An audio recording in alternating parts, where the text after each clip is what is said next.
नमस्कार दोस्तों, प्रकृति का जायका विद सरोज सुनील चैनल पर आपका स्वागत है।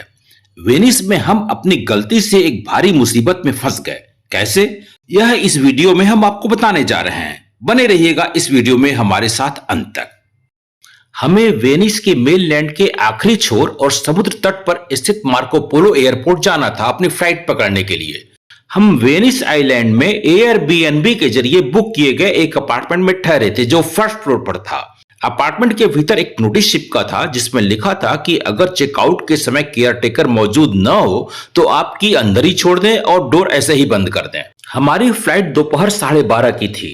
सुबह 9 बजे हमने चेकआउट किया और दिए गए इंस्ट्रक्शन के मुताबिक की टेबल पर अंदर ही रखकर बाहर आ गए। डोर को बाहर से क्लोज किया, वह ऑटोमेटिकली लॉक हो गया। फर्स्ट फ्लोर से जब हम लगेज लेकर नीचे उतरे और उसे काउंट किया तो पता चला कि हमारा एक सूटकेस तो ऊपर ही अपार्टमेंट में रह गया है। यहीं से हमारी मुसीबत शुरू हुई। हमारी बेटी अनु ने एयरबीएनबी को अपनी प्रॉब्लम बताई और होस्ट का नंबर लिया। होस्ट से रिक्वेस्ट करके केयर टेकर को थोड़ा जल्दी भेजने के लिए कहा गया।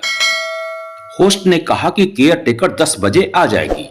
अब हमें फ्लाइट छूटने का डर सताने लगा क्योंकि रिपोर्टिंग टाइम 11:30 था और वाटर बस एयरपोर्ट पहुंचने में लगभग 1.25 घंटे लेती है। हमने तय किया कि अब वाटर बस की बजाय वाटर टैक्सी लेंगे जो कि हाई स्पीड बोट होती है। सुबह 9 से 10 का समय आशंका और चिंता में बीता। अब हमने मान लिया कि फ्लाइट नहीं मिलेगी, फिर भी कोशिश जारी रखते हैं। केयर टेकर 10 के बजाय 10:15 पर पहुंची। अनु तुरंत सूटकेस नीचे लेकर आई और तेजी से वाटर टैक्सी स्टैंड की ओर भागी। हम दोनों बाकी लगेज लेकर उसके पीछे पीछे आधा दौड़े और आधा तेज चले। जब तक हम लोग टैक्सी स्टैंड पहुंचे, अनु ने वाटर टैक्सी बुक कर ली थी और उसका ड्राइवर अपनी टैक्सी किनारे लगा रहा था ताकि हम लोग चढ़ सकें।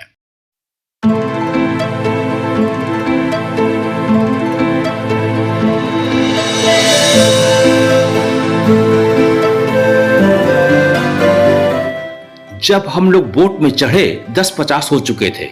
11:30 पर रिपोर्टिंग टाइम था, इसलिए हम लोग इस समय के सफर को एंजॉय नहीं कर रहे थे बल्कि मानसिक तनाव से गुजर रहे थे। हमारी बेटी के फेस पर भी ऐसा ही एक्सप्रेशन था। हमने ड्राइवर से स्पीड बढ़ाने के लिए कहा क्योंकि टैक्सी भी 30 से 35 मिनट का समय लेती है एयरपोर्ट के समुद्र तट पर पहुंचने में।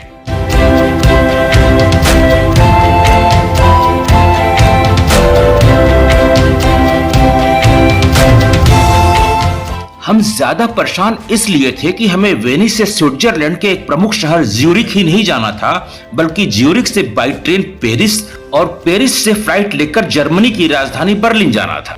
एक फ्लाइट छूटने से पूरा शेड्यूल तो गड़बड़ हो ही जाता, तत्काल फ्लाइट और ट्रेन का टिकट भी 3 गुने महंगे दाम पर मिलता।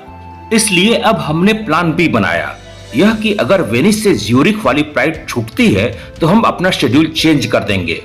स्विट्जरलैंड और फ्रांस न जाकर सीधे बर्लिन की फ्लाइट लेंगे जहां हमारे कजिन रहते हैं। टैक्सी ड्राइवर ने वेनिस में कैनाल का शॉर्ट रूट पहले ही ले लिया था। स्पीड बढ़ाकर जब उसने हमें एयरपोर्ट के तट पर पहुंचाया उस समय 11:20 बज चुके थे।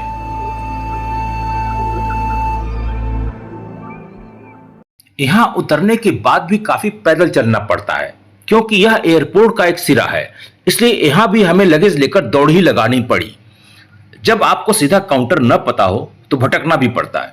फाइनली जब हम काउंटर पर पहुंचे और रिसेप्शनिस्ट से बोर्डिंग पास देने के लिए कहा तो उसने यह कहकर आगे प्रोसेस करने से मना कर दिया कि आप तो लेट हो चुके हैं। मेरी बेटी ने फौरन ही अपनी घड़ी देखी और रिसेप्शनिस्ट को भी दिखाते हुए कहा कि मैडम अभी 1 मिनट बचा हुआ है। तब रिसेप्शनिस्ट ने बोर्डिंग पास वाले काउंटर पर फोन करके कहा कि तुरंत ही इन्हें बोर्डिंग पास इश्यू कर दिया जाए। फिर हमें प्रायोरिटी पे लिया गया और हमें बोर्डिंग पास दे दिया गया।